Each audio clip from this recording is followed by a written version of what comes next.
I grew up poor. I grew up without a father. My kids will never grow up poor. My kids will never grow up without a father if I have them. That's for sure. So I want to not just solidify those, but murder those goals. And I won't have them in the West. If I have kids, it's going to be out here in Asia, or it's going to be, I don't know, South America, but probably Asia. Definitely not in the West now. No way. No way. No way, no way. With the child's, the way that the courts are structured for you, and just the way that, the kids are raised over there, not good.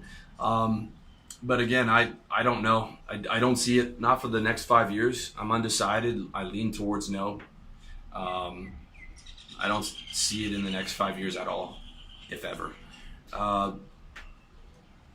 Overall, though, it's hard to get people to tell you the truth about having kids. Like, people say they love their kids. I think everyone loves their kids, but a lot of people don't love being a parent, and you don't hear people talk about that because it's such a big taboo to say that I don't like being a parent. Like, people are scared to say that. I met one guy, though, in Laos a couple years ago on a visa run. He's out here. He's the same age as me. He's a white guy. He has kids with a Thai woman.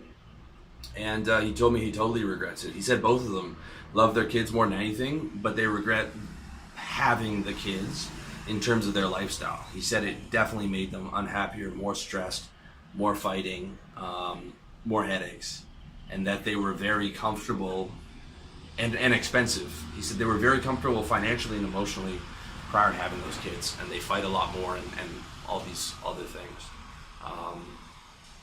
And that was interesting to hear from someone my age, where I'm living, be honest like that. And then you combine that with sort of the observations. I used to live in Toronto in sort of this cool hip area, and might have a girl over on Friday, and then Saturday night I would take her, or Saturday morning rather, I would take her to the little French bakery next door, and I'd get my little croissant, and we'd have some, the croissant and maybe a drink, and very civilized. And I would see all these young fathers. I was about 26 or 27, but I would see guys who are my age now with the gut hunched over the stroller, looking exhausted, the wife looking exhausted. Like, I never saw guys like upbeat or whatever, and I'm sitting there with my girl for that week or whatever, and there was no part of me that was like, I want to do that. I see exhausted dads. I see a lot of that.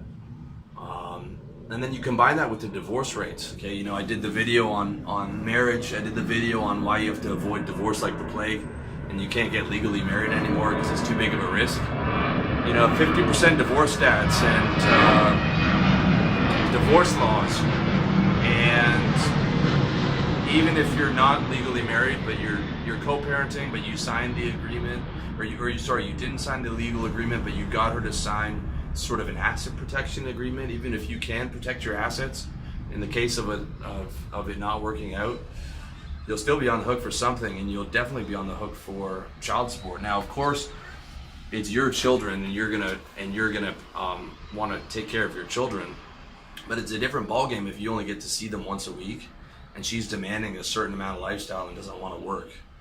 So, like, you end up indirectly funding her lifestyle. Again, you don't have choice over that, which is a really bad thing, really dangerous thing for you and for your happiness. So as I've got older, though, my subconscious has been telling me to get girls. Like, the subconscious part of me has become conscious. So if I'm having sex with a girl, it's telling me to get her pregnant, like my genetics is. And it's telling me stupid things like, it'll be so cute, your legacy, it's your purpose on this planet. Okay, that's my biological, like, animal hindbrain, reptilian hindbrain. Whereas my logical brain is screaming at me, no, you idiot, do not do that, do not do that. Okay, and then when, like, after I've, outside of sex and whatever, my brain is like, absolutely not. But I've noticed that's one thing, as I've gotten older and I don't have kids, my body is trying to trick me into having them, which of course is not a good idea. Okay, like, that's something that has to be planned. Okay, I do not support any of these guys, even though I'm in Asia and there aren't child support laws, and you can leave. Okay, you can't just get someone pregnant and not take care of your kid, and you don't want to get some random girl pregnant and be operating from that scenario instead of something that you've planned with someone who's going to be a good mother. Okay, that's a no-no, especially for me who grew up without a father. So that's a no-no.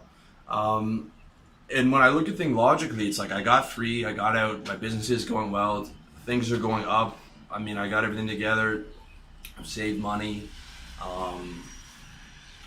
Dude, like I'm just like, I'm flowing more than I've been in. I can't even remember the last time things have been rolling like this. And I only see things going up for me, man. You know, God willing, and thanks to you guys, hopefully, just continue to go up. So I'm big time undecided, leaning towards no for sure in the next 5 years. Very possibly for life. I don't want to say never though. Okay, I'm not one of these guys who's like everything's black and white and it's like I'm never gonna do that, and then 5 years later he does it and he tells you like, oh, this was the exception, or like, well, I was in, you know, you guys are immature. I always leave things a little bit open. So I'm saying no for now. I'm saying probably not in the next 5 years. I'm saying those reasons make sense to me for now. You guys have asked me what I think about having kids and family, but I don't have them, so it's not something I can speak from experience, but I can speak from like what my plan is like. If you have kids, or you know someone who does, you have ideas on this, please let me know in the comments section. Please let me know if those 6 reasons make sense to you, and you know, if they apply to your situation or what you're thinking about in terms of having kids in the future. I'd be really interested to know. So this is basically just an outline of my plan, and sort of my ideas on it, and hopefully it's been useful to you. So thank you so much for your time. I wish you all the best in your personal development journey.